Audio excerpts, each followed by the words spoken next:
Today we're talking about design elements in your garden for this season. So this is a perfect time to be thinking about this here in February. In the Midwest, our gardens are missing the leaves on the trees and on the bushes. So we get to actually see the structure of the garden, the bones of the garden. So when you look out in your garden now, are you thinking, something's missing. It needs something and I don't know what it is. Well, it may be one of these 5 design elements that we're talking about. We can work these into the garden and it'll look beautiful for this season. The first design element that I believe is essential for any landscape, of course, is seating. It's more than just a functional choice. It's a vital structure piece for your garden design. So whether it's a timeless bench or a small table and chairs, seating serves as a visual anchor in the garden. When you're finding these pieces this spring, think of them as garden accents, pieces of furniture for your outdoor rooms. I like the idea of discovering a natural spot to tuck a garden chair in, maybe directly in a flower bed like I did with next to the climbing roses. You want a place where you would sit naturally and enjoy the view, but also where it looks balanced when you're standing back, taking a holistic view of your landscape. Does it fit in? You may need to try your seating in a few different areas in your garden to find that just right spot. So you want to ask yourself, do you want it in a shady retreat or in a sunny focal point? Do you want to be able to see this from inside your home in the wintertime as you're looking out to see this as a beautiful accent to your garden? Keep in mind, you don't always have to use these pieces as actual seating. Sometimes a bench is purely a decorative design item used to enhance a specific flower bed or to sit quietly next to your blooming roses. Another wonderful option is a small table and chairs. Whether it's for morning coffee or a quiet dinner, these sets can transform a simple patio, deck, or even a grassy area of the lawn to use as a destination spot like I did in my garden. If you want to tuck this into the garden itself, this can easily define the space with a few pavers or some pea gravel laid down as the base in your garden and then tuck your set on top of it. Whether you decide to use it strictly as a garden inspired accent or also for seating as a layering element, this is the first element for creating a beautiful, intentional garden.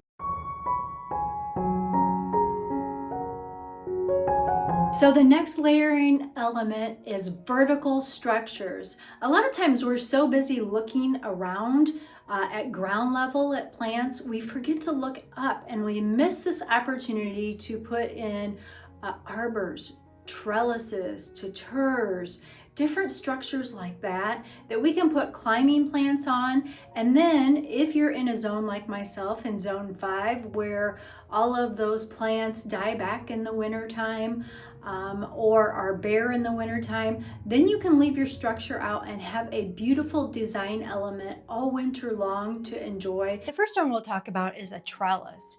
A trellis mounted to a wall or a fence is the easiest way to create a living wall effect. These work beautifully to support climbing vines and add color and interest to a flat surface. Beyond the beauty though, they're also incredibly functional for camouflaging areas you'd rather not look at or turning a plain fence into a garden-inspired focal point. If you want to instantly elevate your garden design, think about tuteurs and trellises that you can place out in the garden to do double duty. A cage style design can protect a young, delicate plant in the spring, and then as that plant grows, it provides the perfect support to climb. In my own garden, I have 3 8-foot wooden tuteurs that I use for my roses. I like that they can be customized. You can leave that wood, that aged, natural, weathered, vintage look, or you can paint it. I've done both to coordinate with your home's aesthetic. Even in the Midwest, winter, when the plants are dormant, These structures stand alone as beautiful design elements. They provide that classic English garden or European-inspired look that stays with you all year round.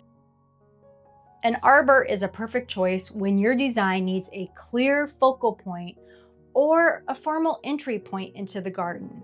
It acts as an invitation to discover what's on the other side. You can leave an arbor as a clean structure element or add a beautiful climber for that lush summer interest. On my arbor, I grow David Austin's Generous Gardener climbing rose to create a fragrant entry accent into my back garden. Vertical structures are a secret weapon for smaller gardens. If you've run out of horizontal space in your flower beds, going vertical allows you to add climbers for color and texture that you wouldn't otherwise have room for. By finding various types and sizes of these structures to accent areas throughout your garden landscape, you create a garden that feels layered, intentional, and complete.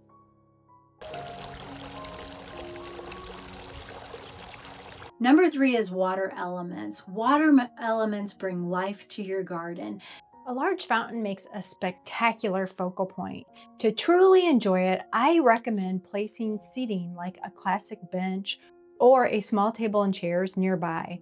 This creates a dedicated room where you can enjoy the sound and watch the bird activity as they come for their daily drinks and baths. If the space is at a premium, you don't want to have to skip the water. A wall fountain is a brilliant alternative that can be easily mounted on a fence, a garden shed wall. It provides all the benefits of a freestanding fountain, but utilizes a much smaller footprint. I can attest that these pieces make gorgeous design elements, even if you don't use them traditionally. In my own garden, I already have a large focal point fountain, so adding another would have actually detracted from the design. Instead, I chose to discover a new use for my wall fountain. In the winter, I use it as wall art inside the garden house to protect it from the elements. Then in the summer, I move it back out to the fence.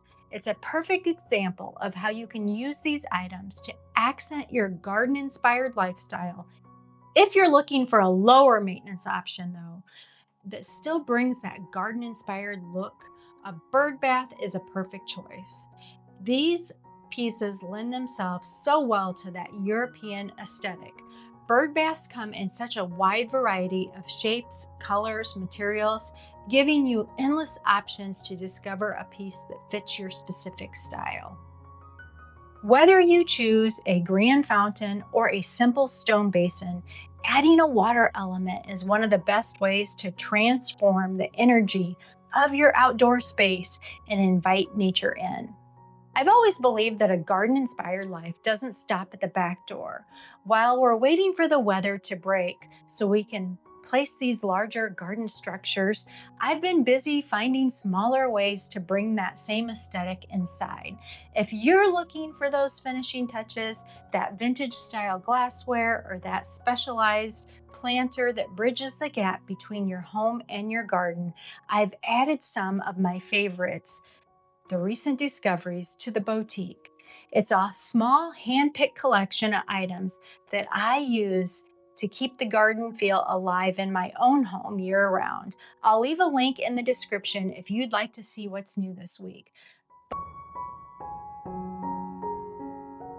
On to our next design element, and that would be statement planters. When we think of adding visual weight to the garden, think of statement planters. These are oversized focal points that can transform an empty corner or a plain entryway into a designer space.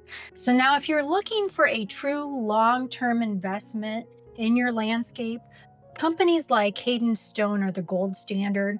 They've got the cast stone pieces that are essentially a work of art. Because they're crafted with such incredible detail, they're going to develop a beautiful patina over time. And this is going to add that sense of history to your home and your garden.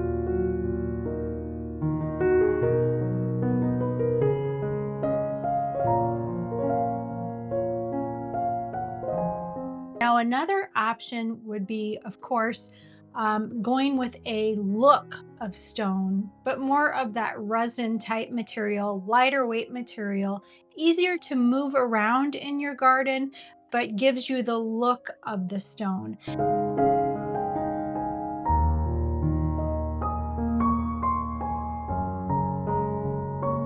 So I was recently looking at the 2026 offerings at Walmart the other day through a discerning eye, though. That's the important thing.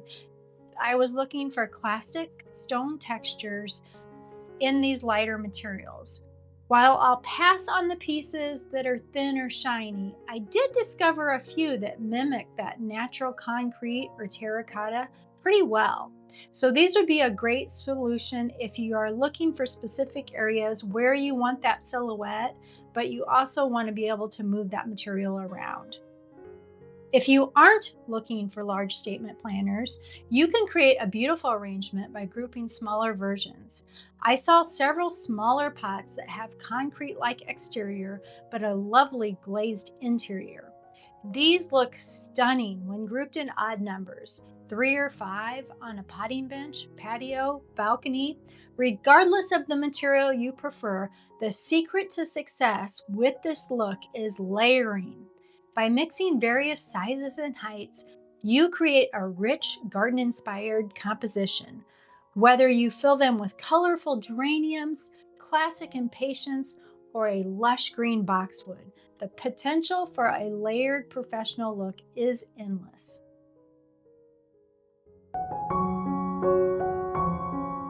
And number 5, the hidden gems of the garden, and that would be statuary.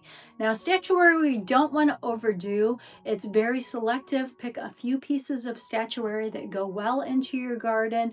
This we want it to look as authentic as possible. So, of course, stone would be the most authentic, but you can also get very good replicas of stone in a resin, which makes it lighter weight. One of my favorite design secrets for statuary is the use of a stone base.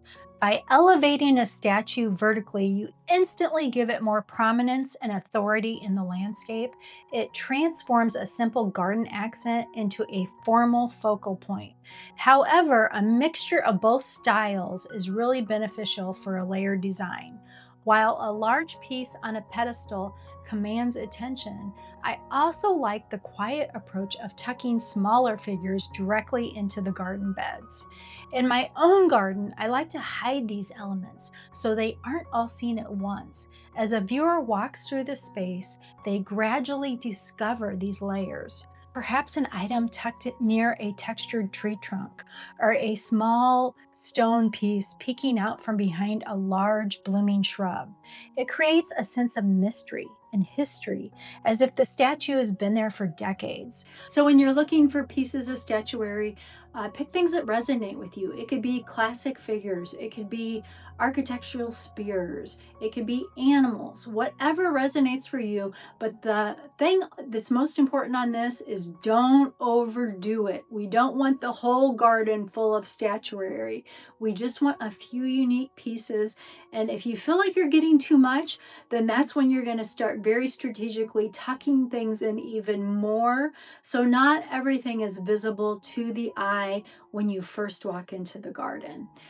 When you're creating your garden, make sure it's very important that you step way back and look at the garden from the outside perspective, looking in. Not so much that it's close to you, but back up and get that holistic perspective. How does it look? And then take it a step farther. Go in your house and go to your window that overlooks your garden.